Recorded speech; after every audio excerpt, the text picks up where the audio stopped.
किसी पत्थर की मूरत से मैं तुम्हें देख कर गीत गाता रहूं, मोहब्बत का इरादा है। दोस्तों, आज हम बात करेंगे एक ऐसी अभिनेत्री की जिनकी मौत मात्र 34 साल की उम्र में बड़ी ही दर्दनाक तरीके से हो गई थी। 22 अगस्त साल 1977 को बॉलीवुड की इस अभिनेत्री ने इस दुनिया को अलविदा कह दिया। एक ऐसी एक्ट्रेस जिसकी फीस 1960 के जमाने में 3 लाख रुपए थी। जी हां दोस्तों, आपने सही सुना, 3 लाख रुपए उस वक्त इन्हें फिल्मों के लिए दिया जाता था। पर दर्दनाक सच ये था कि उनकी मौत के बाद उनकी लाश को एक ठेले पर श्मशान घाट तक ले जाया गया। उन्हें कोई कंधा देने वाला तक नहीं था। ये वही एक्ट्रेस थीं जिन्होंने एक समय में पूरे बॉलीवुड पर राज किया था, पर फिर अचानक उनकी जिंदगी ने ऐसा मोड़ लिया कि वो प्रोस्टिट्यूशन जैसी नकारात्मक राह पर चल पड़ी।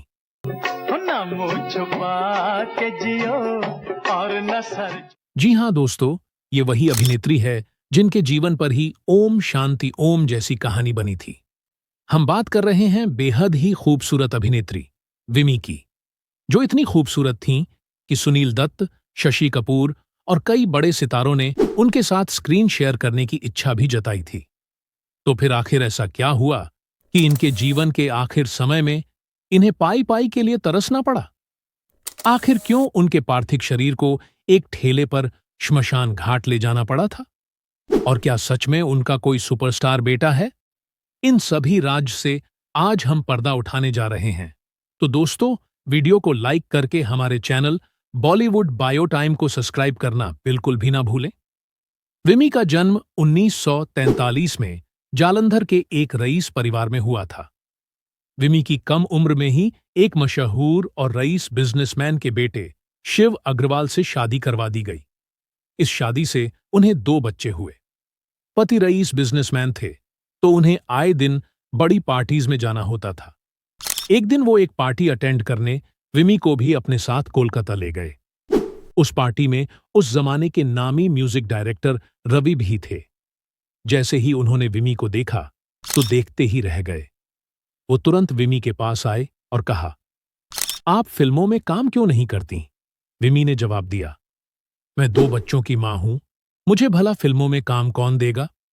रवि ने तुरंत विमी को फिल्मों में लाने की ठान ली और उनके पति शिव को मुंबई आने का न्योता दे दिया। विमी के पति को उनके फिल्मों में जाने से कोई ऐतराज नहीं था, तो वो उन्हें लेकर मुंबई पहुंच गए। मुंबई में उन्होंने विमी की मुलाकात बी.आर. चोपड़ा से करवाई। बी.आर. चोपड़ा उन दिनों फिल्म हमराज बनाने की तैयारी कर रहे थे। फिल्म में पहले ही सुनील दत्त, राजकुमार और मुमताज को कास्ट कर लिया गया था, लेकिन उसमें एक नए चेहरे की गुंजाइश थी। बी.आर. चोपड़ा ने विमी की खूबसूरती देखकर तुरंत उन्हें फिल्म में मीना का रोल दे दिया। विमी के पति चाहते थे कि वो फिल्मों में आएं, लेकिन जैसे ही ये बात ससुराल वालों को पता चली तो हंगामा मच गया। घर वालों ने साफ इनकार कर दिया कि घर की बहू फिल्मों में नाच गाना नहीं करेगी, लेकिन विमी के पति अड़ गए। तमाम कोशिशों के बावजूद जब घर वाले नहीं माने तो विमी के पति ने घर छोड़ने का फैसला कर लिया। परिवार वालों ने भी उन्हें जायदाद से बेदखल कर रिश्ता खत्म कर लिया। 1967 में रिलीज हुई फिल्म हमराज से विमी ने हिंदी सिनेमा में कदम रखा। फिल्म में राजकुमार, सुनील दत्त और मुमताज लीड जैसे आला दर्जा के सितारे होने के बावजूद विमी ने अपनी खूबसूरती से हर किसी का ध्यान खींच लिया। पहली फिल्म जबरदस्त हिट रही और इसके गाने भी लोगों की जुबां पर चढ़ गए। मशहूर गाना न मुंह छिपा के जियो और न सिर झुका के जियो विमी और सुनील दत्त पर फिल्माया गया था। वहीं फिल्म के दूसरे गाने नीले गगन के तले और तुम अगर साथ देने का वादा करो भी हिट रहे। पहली ही फिल्म में विमी को इस कदर प्यार मिला कि उस जमाने के बड़े बड़े डायरेक्टर्स भी उन्हें लेने के लिए घर के बाहर इंतजार किया करते थे। हमराज के बाद विमी अशोक कुमार और निरूपा रॉय के साथ आबरू में दिखीं। आगे वो पृथ्वीराज कपूर के साथ national award winning film Nanak नाम जहाज का मेन नजर आईं। उन्होंने शशि कपूर के साथ पतंगा और वचन जैसी फिल्में कीं। विमी, जया बच्चन और धर्मेंद्र स्टारर गुड्डी में भी छोटी सी भूमिका में नजर आई थीं। उस जमाने में विमी हर फिल्म के 3 लाख रुपए चार्ज किया करती थी। विमी ने B.R. चोपड़ा की फिल्म हमराज से हिंदी सिनेमा में कदम रखा था। उसी समय विमी ने उनके साथ 3 फिल्मों का कॉन्ट्रैक्ट साइन किया था। कॉन्ट्रैक्ट के तहत विमी जब तक 3 फिल्में न कर लें, वो किसी और के साथ फिल्में नहीं कर सकती। विमी चाहती थीं कि उनका कॉन्ट्रैक्ट जल्द से जल्द खत्म हो, क्योंकि इसके चलते उनके हाथ से कई बड़ी फिल्में निकल रही थीं। उस समय पति शिव ही उनके काम का हिसाब रखते थे और उनके पर्सनल असिस्टेंट भी थे। एक दिन विमी को B.R.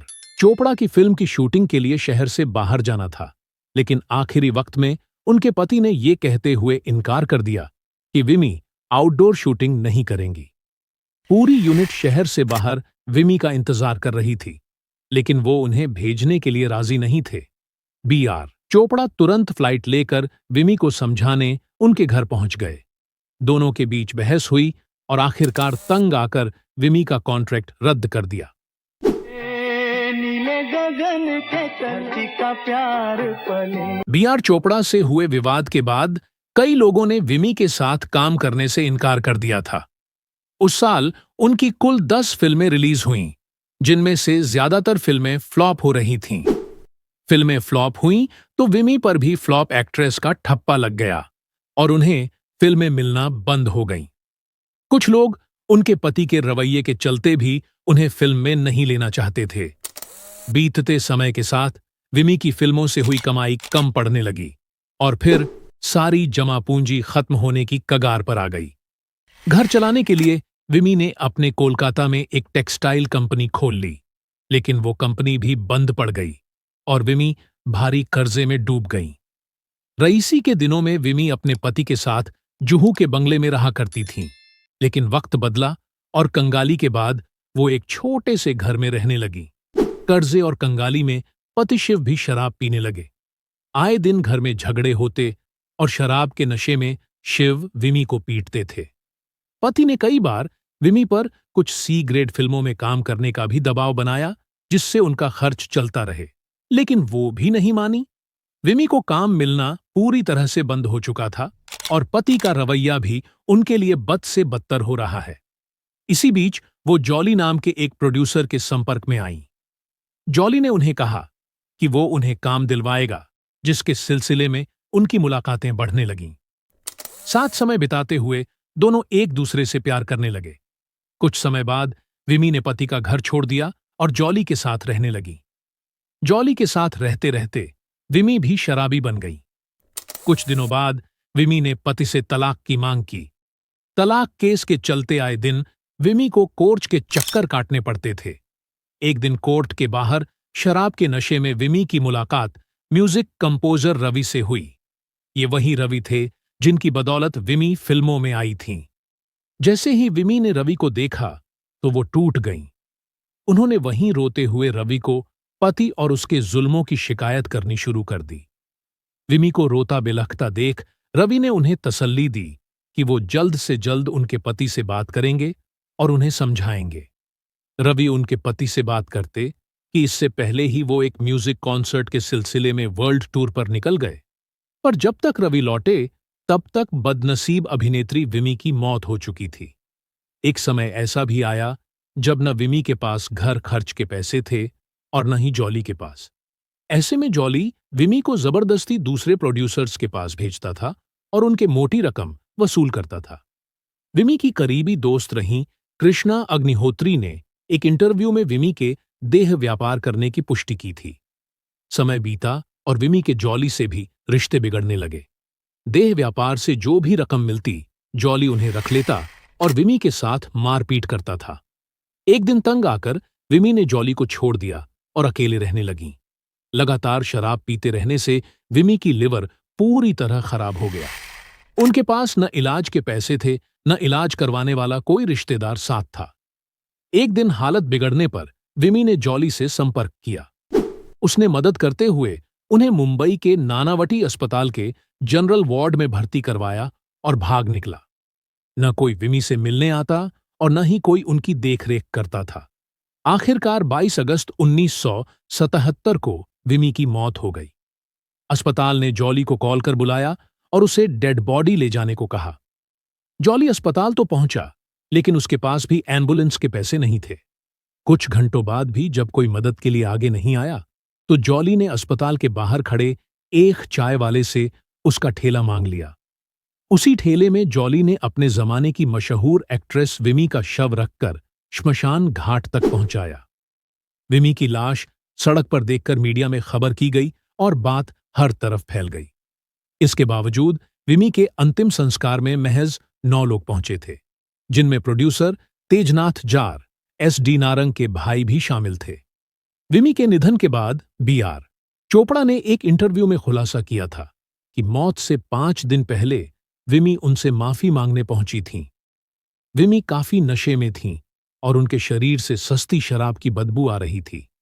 गौर किया तो देखा कि विमी के हाथ और शरीर पर गहरी चोट के निशान भी थे और उस समय विमी काफी परेशान लग रही थीं। किसी पत्थर की मूरत मोहब्बत का इरादा है, पर नीले गगन के तले धरती का मुंह छुपा के जियो और न सर झुका। विमी के करीबी दोस्त कृष्णा अग्निहोत्री ने विमी की मौत को उनके लिए पेन रिलीवर बताया। उनका कहना था कि जिस दर्दनाक हालात में विमी ने जिंदगी गुजारी, उससे कई गुना ज्यादा बेहतर उनके लिए मौत थी। दोस्तों, ये कोई काल्पनिक कहानी नहीं थी, बल्कि एक बदनसीब अभिनेत्री की सच्ची दास्तां थी। हमारी आप सभी से प्रार्थना है कि नीचे कमेंट बॉक्स में आप उनकी आत्मा की शांति के लिए 2 शब्द जरूर लिखें। इस वीडियो को आप अपने सभी दोस्तों के साथ शेयर भी जरूर करें और हमारे चैनल बॉलीवुड बायो टाइम को सब्सक्राइब करना बिल्कुल भी ना भूलें। हम आपसे मिलेंगे अपनी अगली वीडियो में एक नई कहानी के साथ। तब तक आप अपना और अपने परिवार का ख्याल रखें। धन्यवाद।